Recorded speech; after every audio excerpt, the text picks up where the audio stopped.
দেখেন সর্বোচ্চ ভূমিকম্প এটা 9 পর্যন্ত হতে পারে। তো নরমালি আপনার 6 পার হলে এটা বড় মাত্রার ভূমিকম্প, যেটা আমাদের 5.7 হয়েছে। এখন 5.7 এ আমরা এত অনুভব করছি কারণ আমাদের এটার এবারের যে এপিসেন্টার মানে ভূমিকম্প যেখান থেকে উৎস এটা খুব কাছে ছিল। যার কারণে আমরা এটা সবাই খুব ভালোভাবে ফিল করতে পারছি বা অনেক বড় ধরনের। ভূমিকম্প থেকে বাঁচতে গেলে এটাকে আপনার বাংলাদেশে প্রপার এটা নিয়ে কাজ করতে হবে। যেমন আপনি চিন্তা করেন যে বাংলাদেশে ভূমিকম্প মেজারমেন্টের দায়িত্বে আছেন আবহাওয়াবিদরা, কিন্তু এখানে ভূতত্ত্ববিদদের থাকার কথা ছিল। আপনি যেখানে দাঁড়িয়ে আছেন এটা ঢাকা বিশ্ববিদ্যালয়ের ভূতত্ত্ব বিভাগ। এই ভূতত্ত্ব বিভাগে আমাদের ভূমিকম্প বিষয়ে স্পেশালাইজড আছে, আমাদের শিক্ষকরা প্রফেসররা আছেন। আপনি ওনাদের সঙ্গে কথা বলতে পারবেন, কিন্তু ওনাদের থেকে না করে এটা হচ্ছে যে আবহাওয়াবিদদেরকে দায়িত্ব দেওয়া আছে যে আপনারা এটা দেখেন। কিন্তু যদি সঠিক মানুষ এখানে দায়িত্বটা পায় তাহলে তারা আপনাদেরকে বা আমাদেরকে সঠিক পথ দেখাইতে পারবে।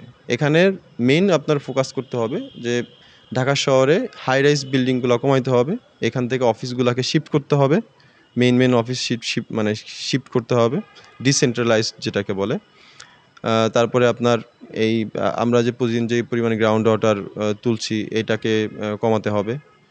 ভূমিকম্প যদি হয় আপনি যখন বুঝতে পারবেন তখন আপনার প্রথম কাজ হচ্ছে যে আপনি এক নিরাপদ জায়গায় যাওয়ার চেষ্টা করবেন।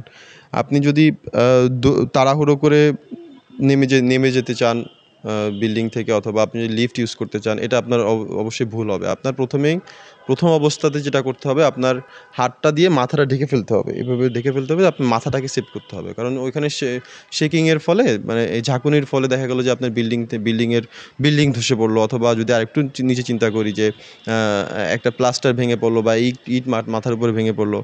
এইটার জন্য আপনাকে প্রথম অবস্থায় চিন্তা করতে হবে যে আপনাকে একটা নিরাপদ জায়গায় যেতে হবে, যেখানে অ্যাটলিস্ট ওই ইট ভেঙে আপনার মাথার উপরে পড়বে না, বা উপর থেকে কিছু একটা ভেঙে মাথার উপরে পড়বে। বিল্ডিং ধসে গেলে ওটা ডিফারেন্ট ইস্যু।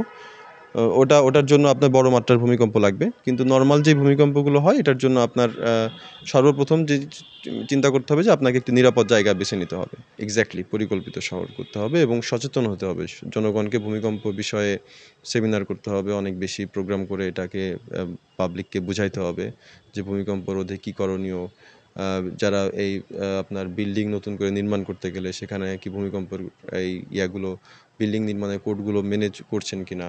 আরেকটা বিষয় আমি বলবো যে এই বিষয়ে যারা স্পেশালাইজড আছেন ভূমিকম্প নিয়ে, আমাদের জিওলজিস্ট, স্পেশালি জিও সায়েন্স যারা পড়াশোনা করেন বা গবেষণা করেন, আপনারা তাদের সাথে যদি তারা যদি জিনিসগুলোকে করার সুযোগ পায় তাহলে জিনিসটা সুন্দরভাবে তারা বুঝাইতে পারবে। যেমন বাংলাদেশে আপনি দেখবেন যে আবহাওয়াবিদরা ভূমিকম্প নিয়ে কাজ করেন, কিন্তু তাদের তো এই সেক্টরটা না। সেক্টরটা যারা ভূতত্ত্ববিদ যারা আছেন, স্পেশালাইজ যারা ভূমিকম্প নিয়ে কাজ করেন, তাদেরকে এই সমস্ত জায়গায় যদি লিডিং পজিশনে রাখা যায় তাহলে এটা আমরা এর থেকে বেশি উপকৃত হতে পারবো। ভূমিকম্প কিন্তু একটা রেগুলার একটা ঘটনা, কিন্তু এটা আমি আপনাকে বলি যে 3 মাত্রার নিচের ভূমিকম্পগুলো আমরা অনুভব করতে পারি না, আমরা অনুভব করতে পারি 3-এর উপরেরগুলা। সো ভূমিকম্প থেকে আমাদের বাঁচার যেহেতু সুযোগ নেই, এই ভূমিকম্প আমরা এগুলো স্টাডি করে কোনো পূর্বাভাসও নেই।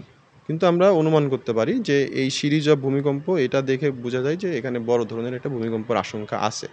সো এই 5.7 মাত্রার ভূমিকম্পটা এটা এরকম ভূমিকম্প যদি সামনে হয়, এখন এটা কি আফটার শক, যেমন ধরেন আজকে কতগুলো আজকে 2 বার ভূমিকম্প ঘটেছে।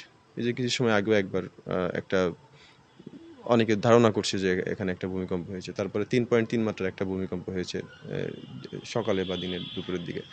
তো এগুলোর সিরিজ অফ ভূমিকম্প কিন্তু এটা কিন্তু চলমান আছে।